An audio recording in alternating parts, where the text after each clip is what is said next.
Right now, over 300 million people on Earth feel chronically lonely. Not alone. Lonely. There is a difference. You can be surrounded by people and still feel like no one truly sees you. No one truly knows you. No one would notice if you disappeared. And this feeling is not a modern invention. It is not caused by phones, social media, or working from home. Loneliness is ancient. It is built into your DNA. And the reason it hurts so much has nothing to do with your personality and everything to do with what happened to your ancestors when they were alone. Because in prehistoric times, loneliness was not a feeling. It was a death sentence. Let me explain. For millions of years, humans survived in groups. Bands of 20 to 50 people who hunted together, slept together, ate together, traveled together every single day. From birth to death, you were never alone. Not for an hour, not for a minute. Your survival depended entirely on the group. One human alone in the prehistoric world could not hunt large animals, could not stay awake all night watching for predators, could not care for themselves when sick or injured, could not keep a fire burning, could not raise children, could not do anything that keeps a human alive long enough to reproduce. A lone human was a dead human, every single time. So evolution did something brutal. It made loneliness hurt, physically. The same brain regions that activate when you break a bone activate when you feel socially excluded. This is not a metaphor. Brain scans confirm it. Loneliness triggers the same neural pathways as physical pain. Why? Because evolution needed you to feel terrified of being alone. It needed you to do anything to stay with the group, to conform, to contribute, to never risk being expelled, because expulsion from the tribe was the death penalty. Let us talk about what actually happened when an ancient human was cast out. In some cases, a person violated the group's rules. Maybe they stole food repeatedly. Maybe they were violent toward children. Maybe they refused to share meat after a hunt. Whatever the offense, the punishment was simple. You are no longer one of us. Leave, no trial, no prison, no second chance. Just gone. And the moment you were alone, the countdown began. Without the group's shared body heat, you froze at night. Without hunters to bring down large prey, you starved within days. Without anyone to watch while you slept, a predator found you. Without help when you twisted an ankle or got an infection, you could not recover. Archaeologists estimate that a healthy adult expelled from their group in prehistoric Africa would survive an average of 1 to 3 weeks alone. That is it, 1 to 3 weeks, and then death. This is why loneliness hurts the way it does. Your brain is running a survival program. When you feel lonely, your body goes into the same stress response as if you were being physically threatened. Cortisol floods your system, your immune system weakens, your sleep deteriorates, your blood pressure rises. Chronic loneliness shortens your lifespan by 15 years. That is the same impact as smoking 15 cigarettes a day.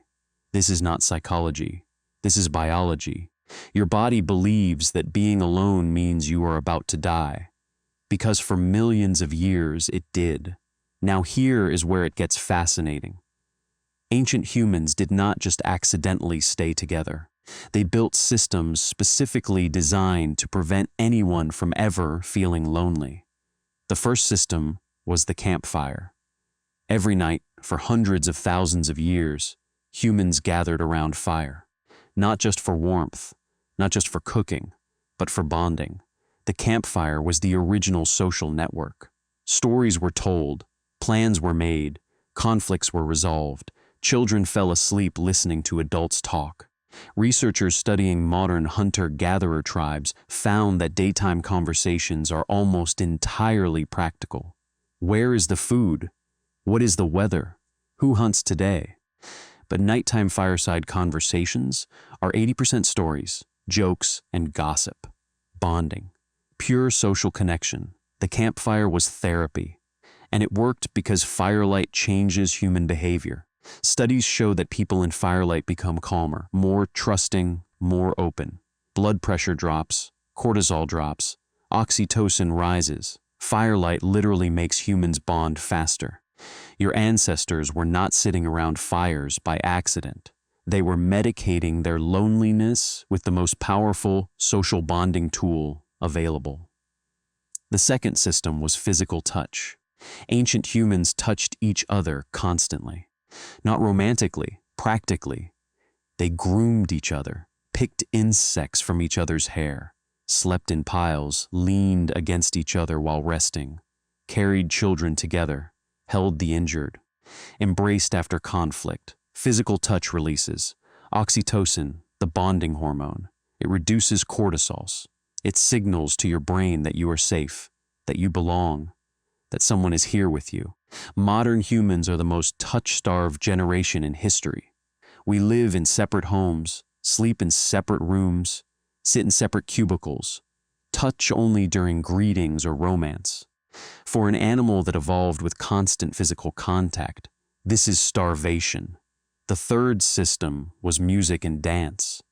Ancient humans sang together, clapped together, stomped rhythms into the earth together.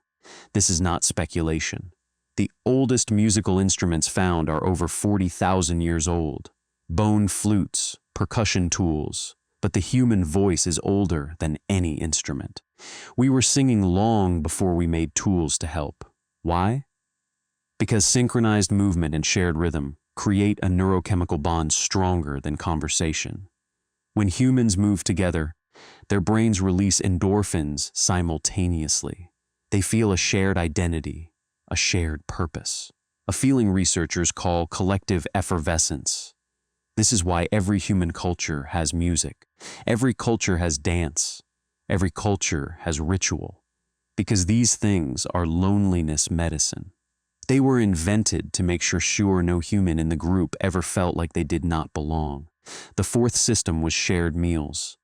Ancient humans did not eat alone, ever. Eating was always communal. The hunt was shared. The gathering was shared. The fire where food was cooked was shared. Eating together was not just practical. It was a daily ritual that reinforced belonging. This is why eating alone feels wrong to so many people. Your brain was wired to associate food with community. Mealtime equals tribe time.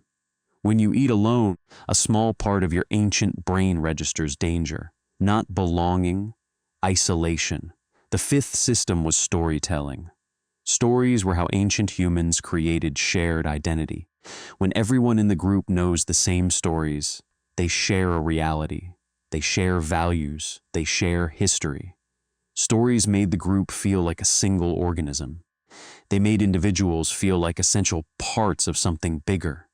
This is the root of religion, of mythology, of culture. All of it grew from campfire stories told to prevent people from feeling alone in the universe. Now, here is the painful truth about the modern world. Every single one of these ancient anti-loneliness systems has been dismantled. We no longer gather around fires. We stare at individual screens. We no longer touch constantly. We maintain physical distance. We no longer sing and dance together daily. We watch others perform. We no longer eat communally. We order delivery for one. We no longer share stories around a fire. We scroll alone in the dark, and our brains are screaming because the hardware has not changed. You are running a brain that was designed for a tribe of 50 people who were never more than 10 feet from each other. And you are using that brain in a world of walls, doors, screens, and silence. The loneliness epidemic is not a failure of modern humans. It is a mismatch between ancient biology and modern architecture. Your brain thinks you are dying, because by ancient standards you are. But here is the thing your ancestors figured out that we have forgotten. Loneliness is not cured by being near people. It is cured by being known by people. Ancient tribes did not just live near each other. They knew each other completely. They knew each other's fears, stories, skills, and weaknesses. They had no privacy, no masks, no carefully curated public image. They were fully transparent to each other. And that transparency created the deepest possible sense of belonging. You can be in a room of 100 people and feel completely alone, because nobody there truly knows you. But one single person who truly sees you, who knows your real self, who would notice if you disappeared, that one person can cure loneliness entirely. Your ancestors knew this. They built entire civilizations around it. The question is whether we can remember what they knew before the loneliness kills us the same way it killed them. If you found this interesting, subscribe. I tell stories like this every week. Next time, we are exploring something incredible, the worst ways ancient humans actually died. I will see you there.